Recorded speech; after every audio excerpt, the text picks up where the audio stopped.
All right, time now for Consumer Confidential with KTLA 5's David Lazarus. He is joining us live on this Wednesday. And David, increasing mortgage rates starting to cool down the housing market just a bit. Oh, big time. And that's obviously going to play out throughout the economy because the housing market has been one of the bright spots since the start of the pandemic, and things are now changing. Mortgage applications last week down by 41% from a year ago. That is a steep drop, and it highlights both the limited inventory that's out there in terms of available housing and also, as you noted, Lou, rising interest rates, both of which are conspiring to push potential home buyers, especially first-time home buyers, out of the market. The average rate for a 30-year fixed mortgage is now 4.9%. A year ago, it was 3.4%. Virtually all analysts expect that we'll hit 5% very soon, probably within weeks, if not a month or two. And then, well, as the Federal Reserve keeps raising interest rates, they'll only go north from there. Now, keep in mind, historically, this is still well below the 18% rates we were seeing in the early 1980s, but with interest rates having been so low, historically low for years now, it's kind of a shock to the system. And when you couple it with the limited inventory, it's tough because it means more and more people do not have access to homes and instead are going to remain as renters, and that enhanced population of renters pushes up rental costs, which is also going to play out on that side of the housing market as well.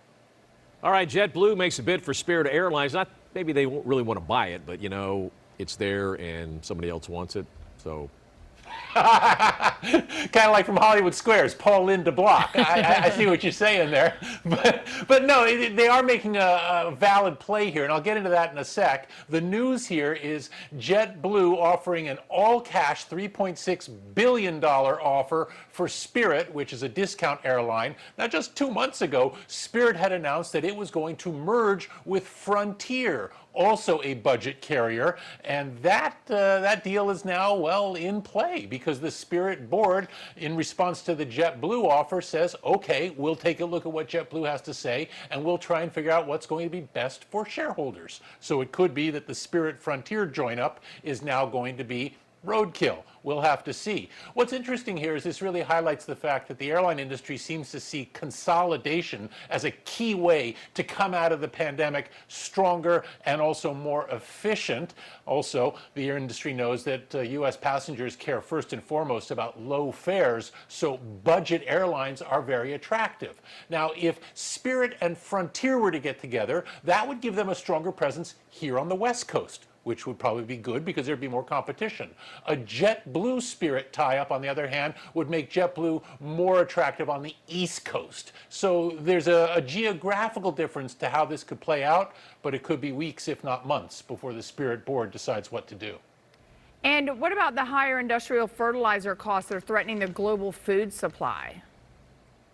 Yeah, and it's easy to crack jokes about a shortage of manure, a shortage of fertilizer. In fact, this is a very, very serious problem. And as with so many of our supply issues right now, it goes back to the war in Ukraine. It turns out that Russia and Ukraine are key providers of many of the key ingredients of industrial or commercial fertilizer.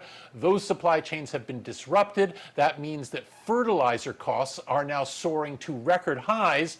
That obviously is going to impact U.S. farmers who rely on commercial fertilizer for their crops. And you guessed it, those higher costs for farmers are going to be passed along to us, to consumers, in the form of higher prices at the groceries. I mean, just think, wheat, corn, many other key crops, it's not just a single crop. Those are ingredients in many, many other food products, which will now become more expensive, thus raising your supermarket bills. And at the same time, as industrial fertilizer is hard to find, that means livestock growers are selling out of manure because obviously demand for their product is now going off the charts as well. After I posted about this on Twitter, I had more than a few people pointing out that a shortage of BS, if you will, is something that Washington can definitely deal with.